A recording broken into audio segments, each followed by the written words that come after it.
fala é a Fuinho, professora de Química, e nós vamos trabalhar hoje os conceitos de eletrólise, onde a eletrólise, o próprio termo diz, lise, quebra elétrons de elétrons. Então a gente tem a utilização de uma energia elétrica que vai quebrar uma substância. Então nós podemos dizer que a eletrólise é uma quebra da substância utilizando energia elétrica. O que vai acontecer com a quebra da substância que foi quebrada pelo uso da energia elétrica? Vai gerar a formação de íons e você deve guardar sempre que esses íons vão sofrer uma descarga. Então, acontece mais ou menos assim. A energia elétrica vem de um gerador como uma pilha e uma bateria, tanto faz. Aí esse gerador de energia vai então fornecer os elétrons que serão utilizados para provocar a quebra da substância e a descarga desses íons. Então, vamos ver como tudo isso funciona.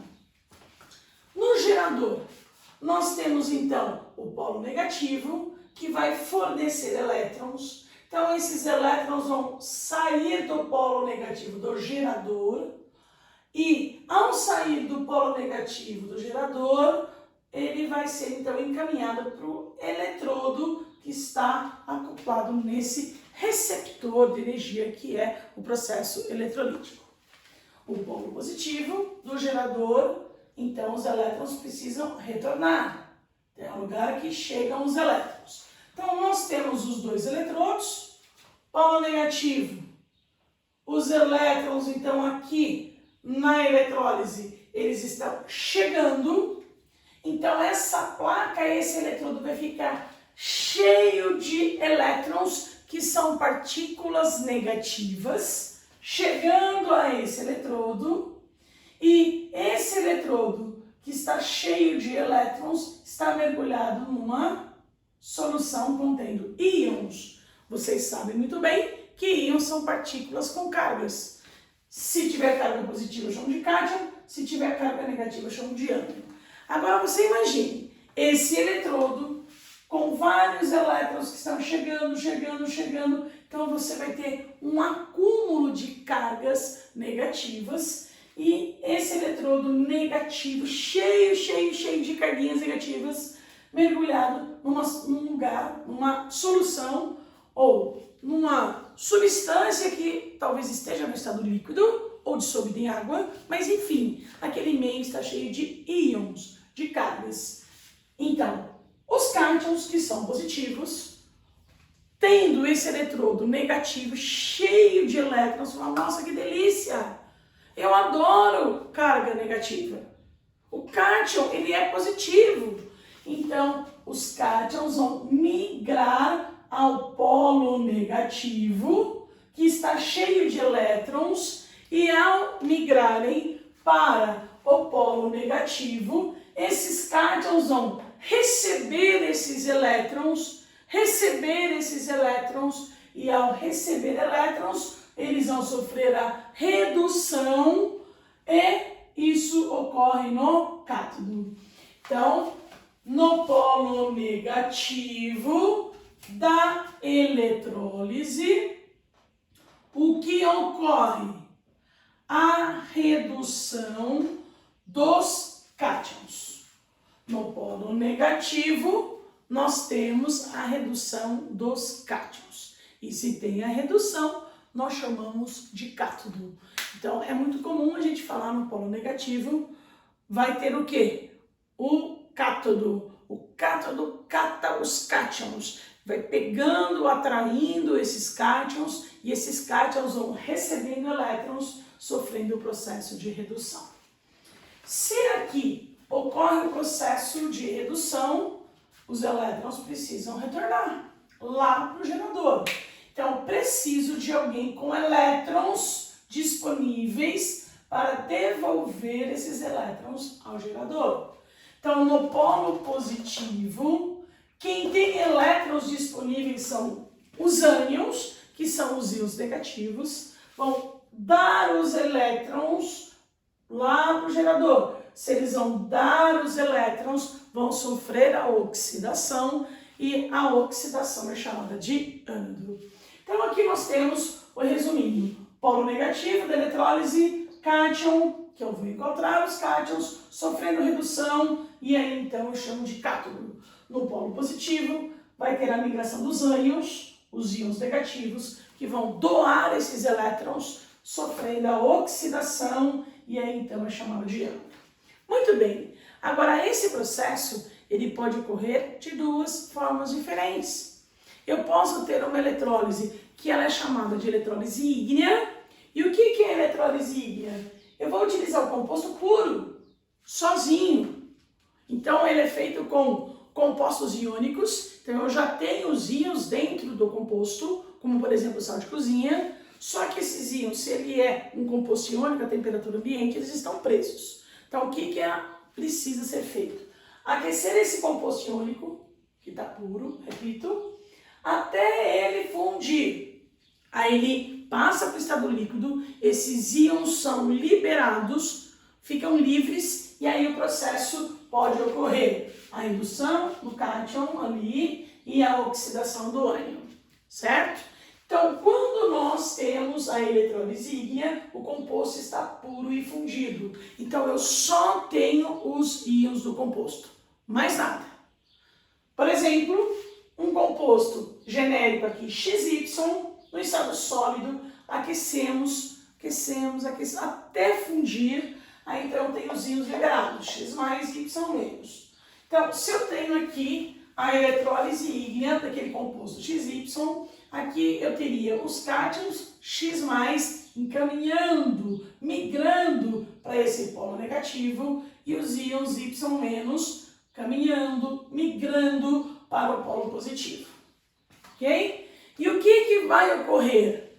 Eles vão descarregar. Então, sempre vão terminar sem carga, zerado. Por exemplo, se eu tivesse a eletrólise ígnea do sal de cozinha. Sal de cozinha é o composto mais comum para a gente falar dentre compostos iônicos. Eu aqueço o sal de cozinha, esse sal de cozinha vai ficar líquido, porque ele vai sofrer um processo de fusão, e vai ter então liberação dos íons Na+ e Cl-. Muito bem, estado líquido. O que vai acontecer? O Na+ migra para o polo negativo e o Cl- migra para o polo positivo. Então é fácil de guardar. Fácil. Positivo com negativo, positivo com negativo.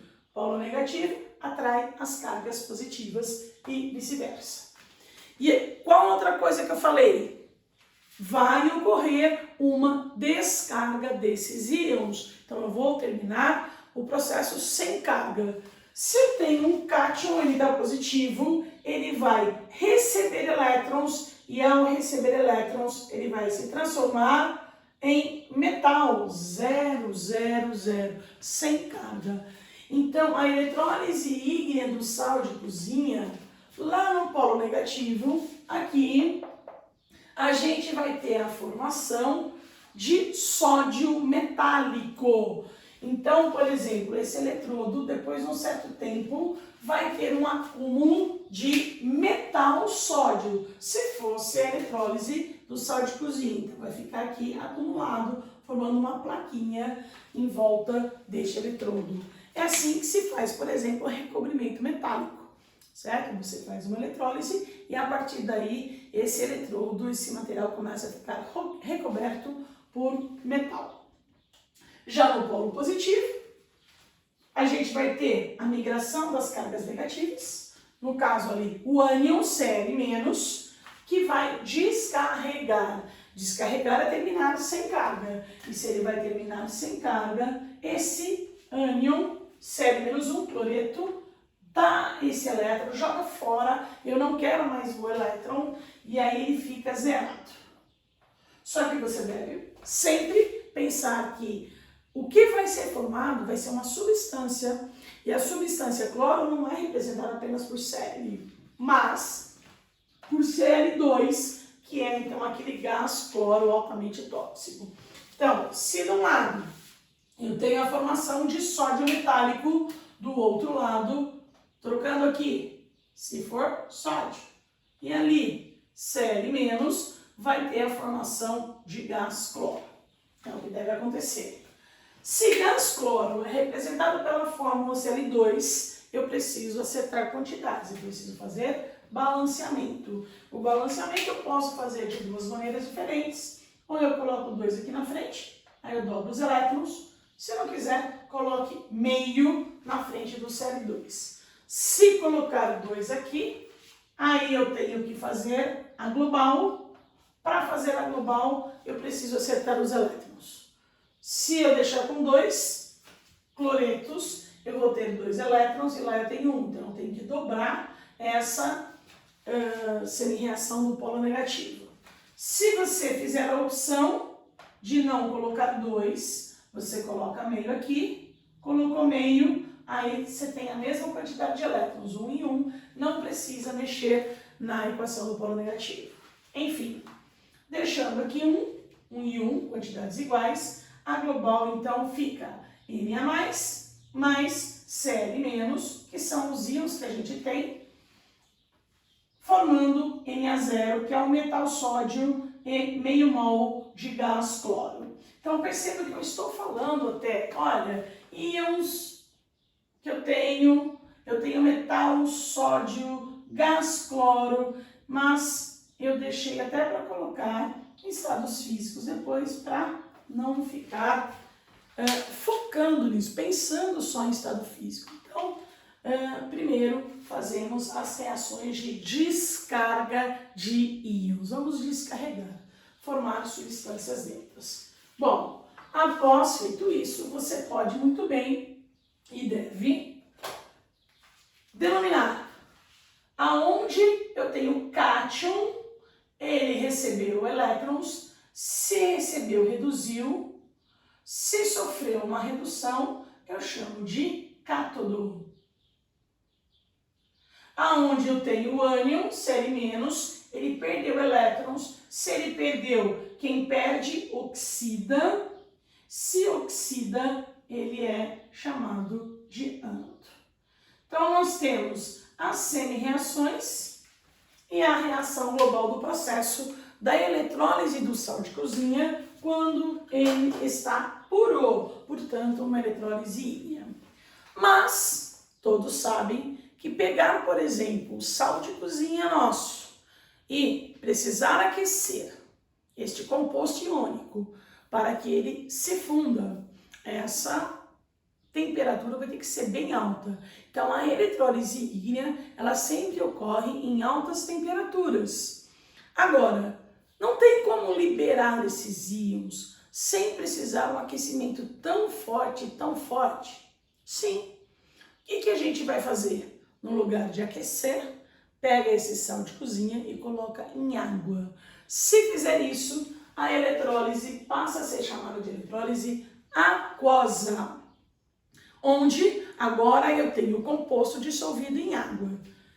Para ter esses íons, o composto pode ser um composto iônico ou um composto molecular. Quer dizer, um composto que venha de ligações covalentes, mas que quando colocado em água vai sofrer um processo de ionização e forma íons. Que composto pode ser este? Pode ser um composto para sofrer ionização liberando íons em água, um composto do tipo um ácido ou um hidróxido de amônio, né? Então aí, quando eu tenho a eletrólise aquosa, ou venho de um composto iônico em água, ou um composto molecular do tipo um ácido, que é na maioria das vezes que a gente usa. Muito bem, o que vai acontecer? Vai acontecer que o composto vai liberar os íons na água. Então a gente vai encontrar os íons do composto. Se for o sal de cozinha, os íons serão esses. Mas eu não tenho apenas os íons da água. Preste atenção agora, desculpa. Os íons do composto, já até antecipei. Eu vou encontrar também os íons da água.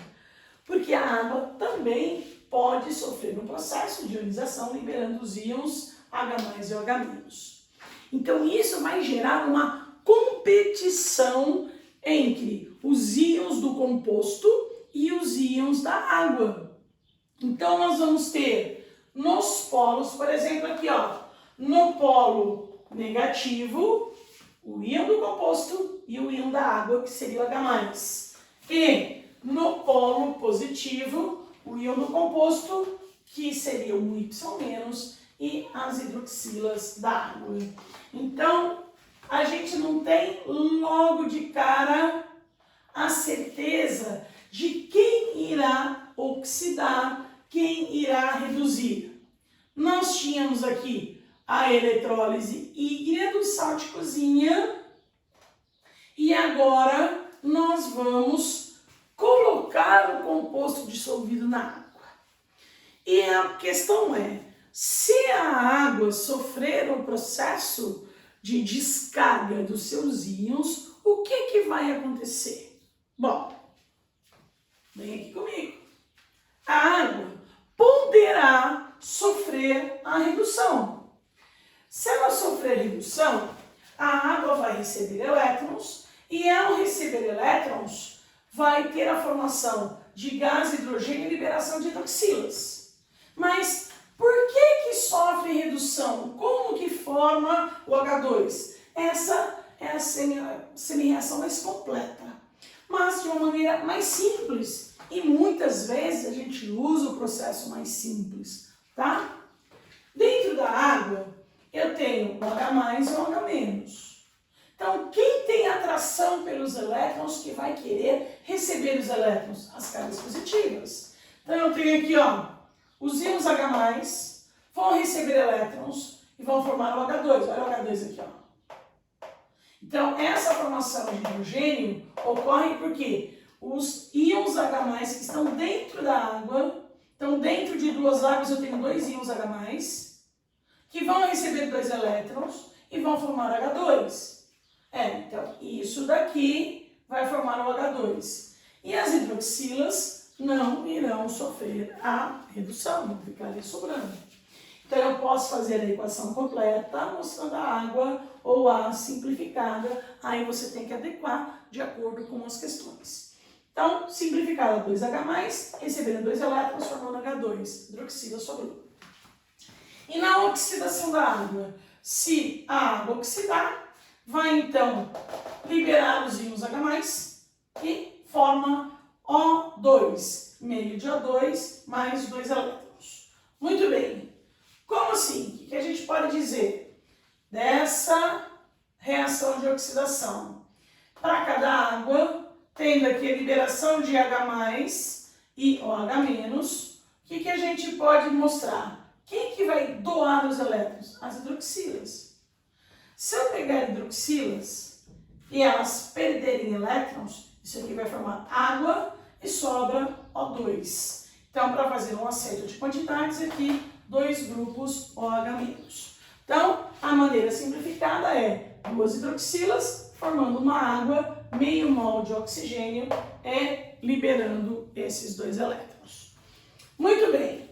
E como que eu vou saber se a água vai sofrer a redução ou ela vai sofrer a oxidação? Ou as duas coisas. Então, nessa competição, vocês se lembram que eu falei que vai ter uma competição? A gente tem uma prioridade de descarga. E essa prioridade de descarga a gente vai encontrar nessa tabelinha que a gente deve lembrar sempre. Entre os cátions, como que eu sei se vai descarregar o cátion que veio do meu composto, do XY, ou o cátion H+, que veio da água?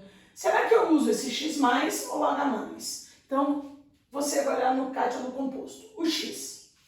Esse X positivo aí, se ele for um cátion da família 1A, se ele for um cátion da família 2A, ou o alumínio, ele tem menos prioridade de descarga do que o H+ da água. O que significa ele tem menos prioridade de descarga? Isso significa dizer que se no composto eu tiver na fórmula do composto cátions de família 1A2 alumínio, você não vai usar. Eles não sofrem eletrólise em água.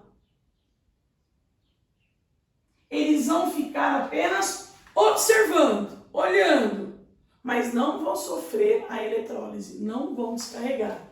Então, existe até o termo, eles são íons espectadores, tá? Então, não sofrem eletrólise em água. Esqueça deles. Se você tiver um composto contendo cátion de família 1A2 alumínio, você esquece desse cátion e deve utilizar o íon H+ da água, fazendo esse processo que a gente já colocou aqui atrás. Pode fazer o simplificado, pode fazer o completo. Escolha. Agora, entre os ânions, continuando. Se for um outro cátion que não esteja na família 1A2 alumínio, cobre, ferro, zinco, aí você usa sem problema nenhum. Entre os ânions, pego o ânion do meu composto, o Y-. Se esse ânion for o fluoreto ou um ânion oxigenado, sulfato, fosfato, aqueles ânions que têm oxigênio dentro da fórmula, a mesma coisa que eu falei. Eles não vão sofrer eletrólise aquosa. Eles têm menos prioridade. Se você encontrar fluoreto ou ânion oxigenado, vai utilizar a hidroxila que veio da água, sofrendo o processo descrito lá atrás. Então, a hidroxila forma água, meio a 2 elétrons, já balanceado bonitinho. Se você tiver um outro ânion, aí vai ter essa prioridade. Não se importa com a água. Então, a gente tinha acabado de fazer aqui a eletrólise ígnea do sal de cozinha. Vamos trocar para eletrólise aquosa. Então, se eu tiver a eletrólise aquosa do sal de cozinha, o que será que vai acontecer? Bom, vamos aqui devagarzinho. Se a eletrólise for aquosa, eu tenho um composto, no caso, o cloreto de sódio, e ele não foi aquecido. Ele foi colocado em água. Então, a água vai separar esses íons. Então, ele vai sofrer o processo de dissociação aquosa. E a água também vai fornecer íons, porque ela tem os íons H+ e OH-. Então, eu tenho os íons do composto e também os íons da água. Então, do composto Na+, L-, como a gente já tinha antes, e da água H+ e OH-. E agora, o que eu faço? Eu vou ter dois cátions aqui no polo negativo, o Na+ e o H+. Quem que eu vou usar? Os dois querem receber elétrons. Então, existe uma competição entre eles.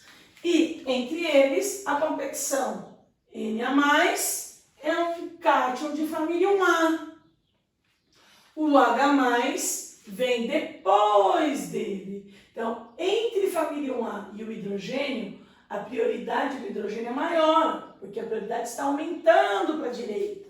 Então, ele fala assim, ô bonitão, ô sódio, desculpa aí, mas você não vai conseguir receber esses elétrons. Eu que vou receber. Eu tenho mais prioridade para descarregar do que você.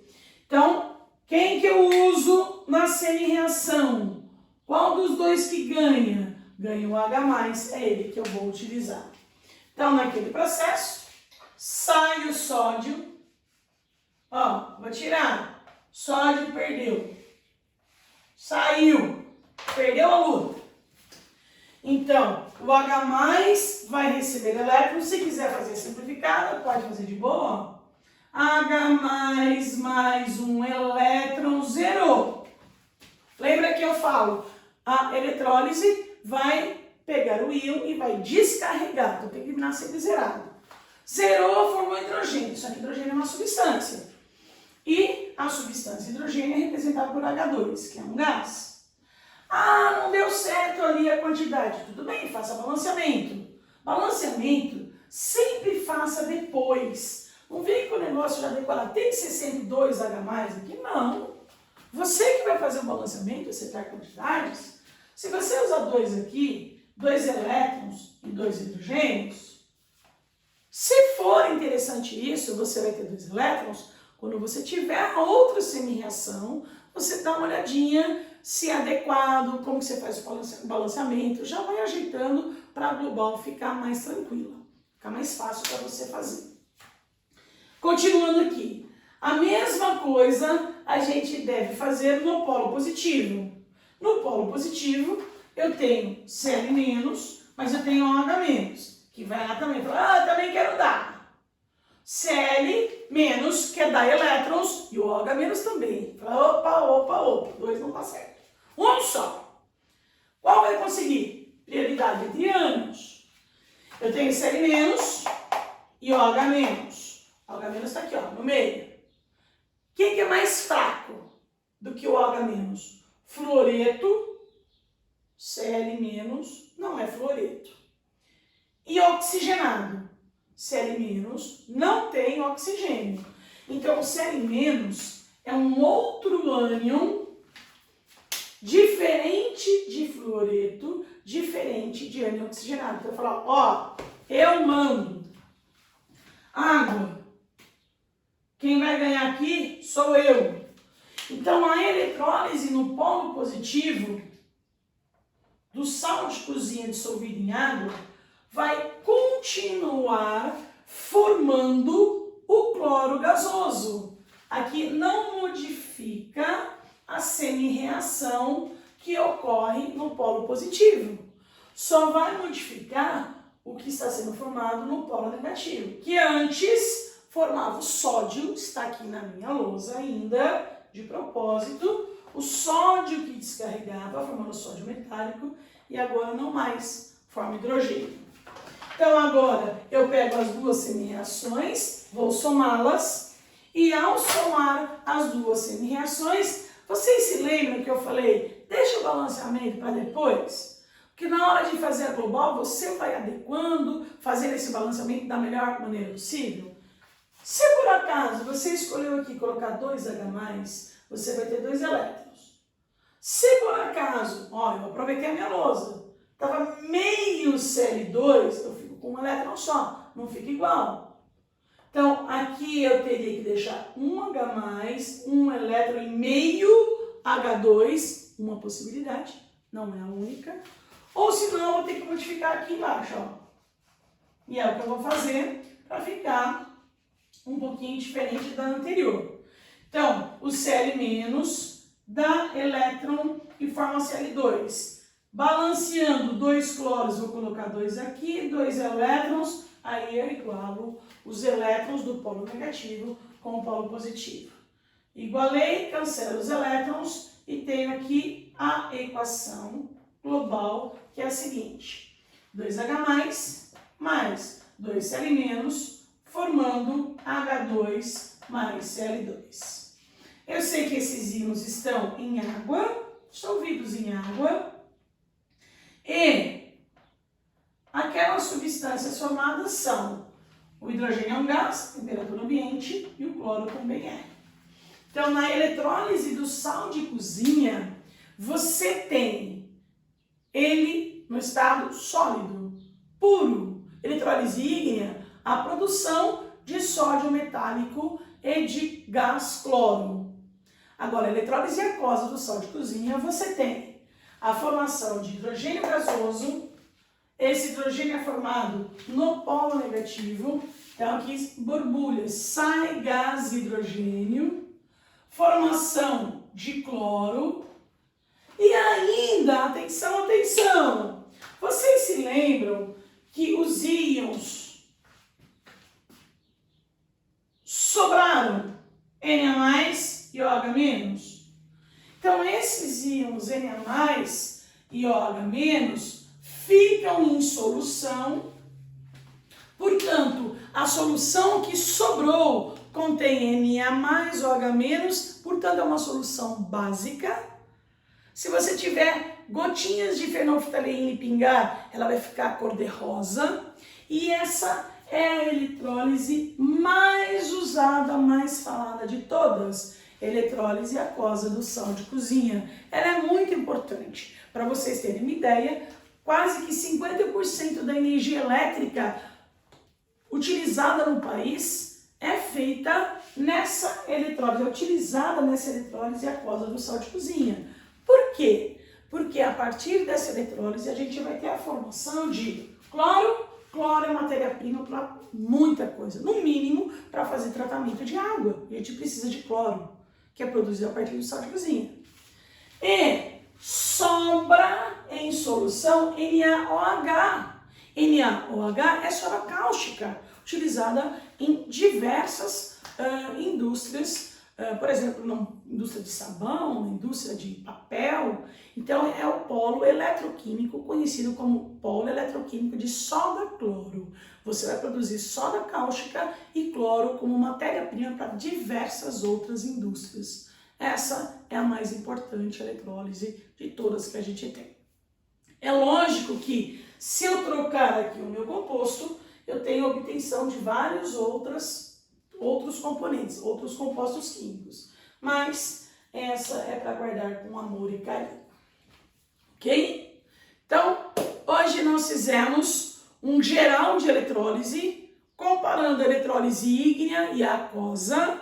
Na ígnea, você tem um composto puro, não se preocupe com outros íons, só tem os íons do composto puro. E se tiver água, o segredo é, antes de começar a fazer as semi-reações, você deve ver a prioridade de descarga. Olhou, viu quem ganha, aí você já sabe que íon deve ser utilizado para sofrer eletrólise e os íons que ficarão sobrando ficarão em solução, mas existem também que são aproveitados. Bons trabalhos, bons estudos!